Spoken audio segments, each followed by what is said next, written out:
রাজনীতিতে একটা নতুন ধরনের চিন্তা, নতুন ধরনের মেরুকরণ যেন আমরা লক্ষ্য করছি।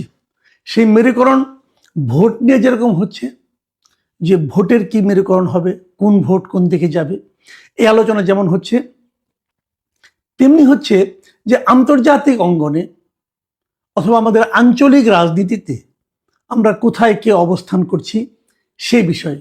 আপনারা জানেন এই নতুন সরকার, মানে এই ডক্টর ইউনূসের নেতৃত্বাধীন অন্তর্বর্তীকালীন সরকার দায়িত্ব নেওয়ার পর থেকে ভারতের সঙ্গে আমাদের সম্পর্ক ভালো যাচ্ছে না।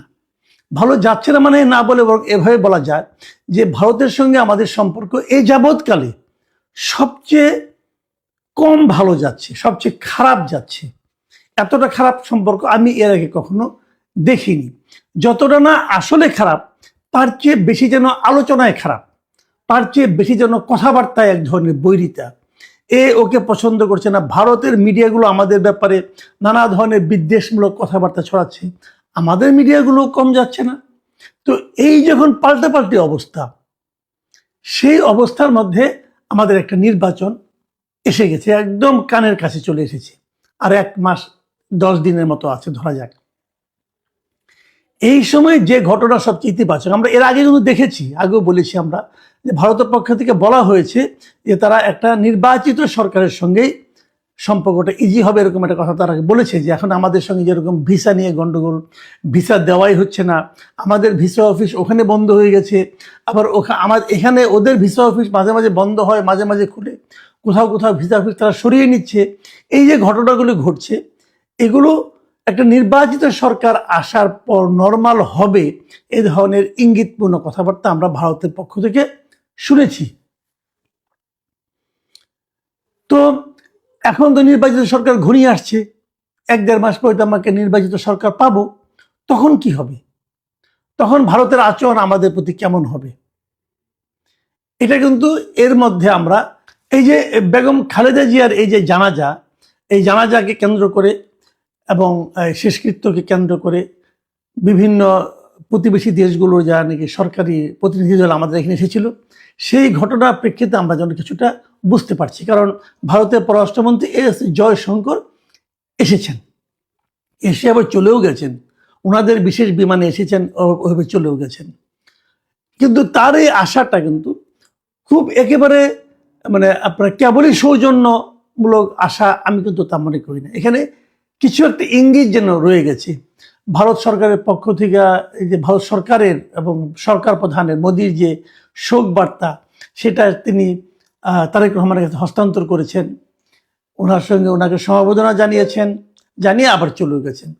এই সময়ে উনি কিন্তু আমাদের পররাষ্ট্র উপদেষ্টা অথবা প্রধান উপদেষ্টা কারোর সঙ্গে কোনো দেখাও করেননি, কথাও বলেননি।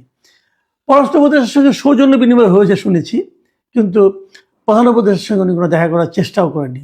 প্রধান উপদেষ্টার সঙ্গে অবশ্য অন্য দেশের রাষ্ট্রদূত 2-1 জন, নেপালের রাষ্ট্রদূত সম্ভবত দেখা করেছেন। তো এখন এই ঘটনার মাধ্যমে ভারত আসলে কি প্রমাণ করতে চাইল, এই জায়গাটা একটা বড় প্রশ্ন। আমার কেন যেন মনে হয় ভারত বোঝাতে চাইল যে আমরা এই অন্তর্বর্তীকালীন সরকারের সঙ্গে নেই, কিন্তু আগামী যে সরকার আসতেছে তাদের সঙ্গে আমরা সুসম্পর্ক বজায় রাখব। কিন্তু এটা বোঝানোর মাধ্যমে তারা আসলে কি লাভ করলো জানি না। আমাদের দেশের মানুষের কাছে কি বার্তা পৌঁছলো? আমাদের দেশের লোক সরকারি যেই থাক না কেন, সেই সরকারের সঙ্গে আমার সম্পর্ক যত খারাপই হোক না কেন, অথবা আমাদের অন্তর্বর্তীকালীন সরকার নিয়ে আমি জনগণ হিসেবে আমার সঙ্গে অন্তর্বর্তী সরকারকে আমি যতই কম পছন্দ করি না কেন, আমি কিন্তু এটাকে ভালোভাবে নেব না যে আমার সরকারকে ভিন্ন একটা দেশের পররাষ্ট্রমন্ত্রী এসে ইগনোর করলো অথবা কম গুরুত্ব দিল। এটা কিন্তু আমরা ভালোভাবে নেব না। আমি তো অন্তর্পক্ষে নিইনি, আমি জয়শঙ্করের এই আচরণটাকে পছন্দ করিনি।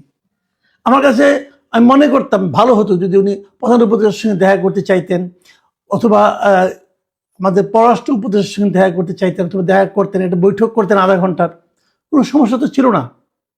কিন্তু উনি করতে চেয়েছেন, এই ধরনের কোনো সংবাদ আমরা পাইনি। এর মধ্যে আমাদের পররাষ্ট্র উপদেষ্টা একটা প্রেস ব্রিফিং করেছেন, সাংবাদিকের সঙ্গে কথা বলেছেন, তখন এই প্রসঙ্গগুলো এসেছিল। এবং উনিও কিন্তু বলেননি যে জয়শঙ্করের পক্ষ থেকে কোনো ধরনের আগ্রহ দেখানো হয়েছিল। তার মানেটা হলো এই যে জয়শঙ্কর আসলে আগামী সরকার নিয়ে ভাবছেন, আমাদের বর্তমান সরকার নিয়ে ওনারা মোটেই ভাবছেন না। এটা আমি একজন পাবলিক হিসেবে অথবা আপনার কাছে যতটাই খারাপ লাগুক না কেন, এটাই হলো বাস্তবতা। এবং এই বাস্তবতা থেকে আমরা কি ইঙ্গিত পাই? দেখেন, তারেক রহমান যখন দেশে ব্যাক করলেন, নানা ধরনের কথা কিন্তু বলা বলি হয়েছিল যে উনি কার কাছ থেকে সম্মতি নিয়ে, কার কাছ থেকে অভয় পেয়ে দেশে ঢুকলেন, এই প্রশ্নটা কিন্তু বারবার উঠেছিল। এটা উঠতো না, উঠেছিল কেন?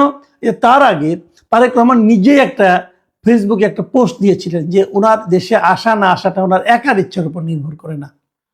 এবং ওই পোস্টটা আমি মনে করি ওনার রাজনৈতিকভাবে খুবই একটা ভুল পোস্ট ছিল। কারণ ওটার পরেই মানুষ কিন্তু ভাবতে শুরু করলো, তাহলে উনি কার কাছ থেকে পারমিশন নিয়ে আসতেছেন? আমেরিকার কাছ থেকে, নাকি রাশিয়ার কাছ থেকে, নাকি চীনের কাছ থেকে, নাকি ইন্ডিয়ার কাছ থেকে? এই প্রশ্নটা কিন্তু অনেকে করেছেন। এবং তারপরে যখন উনি আসলেন তখন এই প্রশ্নটা আরো জোরালো হলো।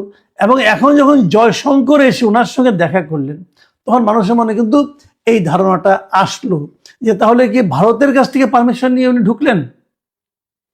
এই প্রশ্নটা কিন্তু অন্য সময় হলে আসতো না। যদি জয়শঙ্করের এই সফর রাষ্ট্রীয় সফরের মতো হতো তাহলে কিন্তু এই প্রসঙ্গটা আসতো না। কিন্তু এলো তো। এখন এটা কি ইন্ডিয়া ইচ্ছা করে এই কাজটা করলো? হতে পারে, কিন্তু আমি জানি না, আমি বলতে পারবো না। আমি জাস্ট প্রশ্নগুলো করছি, আমার সন্দেহগুলো আমি তুলছি। ইন্ডিয়া কি ইচ্ছা করে করলো? তার মানে কি ইন্ডিয়া কি বোঝাতে চাইলো যে আমরা অনেক কিছু নিয়ন্ত্রণ করতে পারি? দেখুন, ভারত নিয়ে আরো কিছু প্রসঙ্গের মধ্যে উঠেছে, এটা আমি কালকেও বলেছিলাম। জামাতের আমিরের সঙ্গে ভারতের একটা ভারতের একজন কূটনীতিবিদ তার সঙ্গে দেখা করেছিলেন, সৌজন্য সাক্ষাতের মতো ছিল। ওনার তখন মাত্র অপারেশন হয়েছিল, বাইপাস অপারেশন। তখন ওনাকে দেখতে গিয়েছিলেন তিনি, এবং উনি বলেছিলেন যেন এটা নাকি বাইরে যেন প্রচার করা না হয়। কিন্তু কিছুদিন তখন প্রচার না হলেও কিছুদিন পরে কিন্তু এই রিসেন্টলি জামাতের আমির ডক্টর শফিকুর রহমান এটা কিন্তু রয়টার্স কাছে সেটা ওপেন করে দিয়েছেন। তো এইটা নিয়ে দেখলাম আবার কোনো কোনো মিডিয়া লেখালেখি করা শুরু করেছে যে জামাতের আমিরের সঙ্গে ভারতীয় কূটনীতিকের গোপন বৈঠক। আমি এই জায়গাটা কিন্তু আমি এই সাংবাদিকতাটাকে পছন্দ করিনি। এই কারণে, এটা তো কোনো গোপন বৈঠক না রে ভাই, ওনার সঙ্গে সৌজন্য সাক্ষাৎ। এবং ডক্টর শফিকুর রহমানের সে গার্ডস আছে বলে এবং তার নিয়ত পরিষ্কার বলে উনি কিন্তু পরবর্তীতে একটা তার অনেক বড় একটা মিডিয়া, ইন্টারন্যাশনাল মিডিয়া কাছে ব্যাপারটা কিন্তু ক্লিয়ার করে দিয়েছেন। তারা কিন্তু এই ব্যাপার নিয়ে এমন না যে অন্য অন্য সাংবাদিকরা এটা আবিষ্কার করেছে, ডক্টর শফিকুর রহমান স্বীকার করেনি, বিষয়টা সেরকম নয়। ডক্টর শফিকুর রহমান নিজে থেকেই বলেছেন। কাজেই এটাকে গোপন বৈঠক বলার আমি কোনো গুরুত্ব দেখি না আর কি। এটা এটা একেবারেই আমি মনে করি যে এটা খুব ভালো সাংবাদিকতা নয়। কিন্তু আমার কথাটা হলো, এই যে জয়শঙ্কর এলেন, উনি কি বিএনপির উপকার করলেন না ক্ষতি করলেন? দেখুন, আমাদের দেশের সাধারণ মানুষ, মাস পিপুল যাদেরকে আমরা বলি, তাদের মধ্যে কিন্তু আমাদের দেশে যে কোনো কারণে হোক, শেখ হাসিনার কারণে হোক, আওয়ামী লীগ সরকারের শাসনামলের কারণে হোক, আমাদের মধ্যে কিন্তু এন্টি ইন্ডিয়ান সেন্টিমেন্টটা একটু প্রবল। আমাদের দেশের মানুষ প্রতিবেশী হিসাবে ভারতকে অতটা পছন্দ করে না। এটাই রিয়েলিটি, এটাই বাস্তবতা। এখন সেই দেশের পররাষ্ট্রমন্ত্রী যদি কেবলমাত্র তারেক রহমানের কাছে আসেন, সেটার কিন্তু একটা ভিন্ন বার্তা সাধারণ মানুষের কাছে যেতে পারে। সে বিচারে আমি মনে করি যে আগামী যে ভোট হতে যাচ্ছে, সেই ভোটের হিসাবে, ভোটের সমীকরণে সম্ভবত জয়শঙ্করের আগমন এবং যেভাবে আগমন, সেটা বিএনপির জন্য কোনো বাড়তি মাইলেজ যোগ করবে না, বরং একটু বিএনপিকে বেকায়দায় ফেলতে পারে।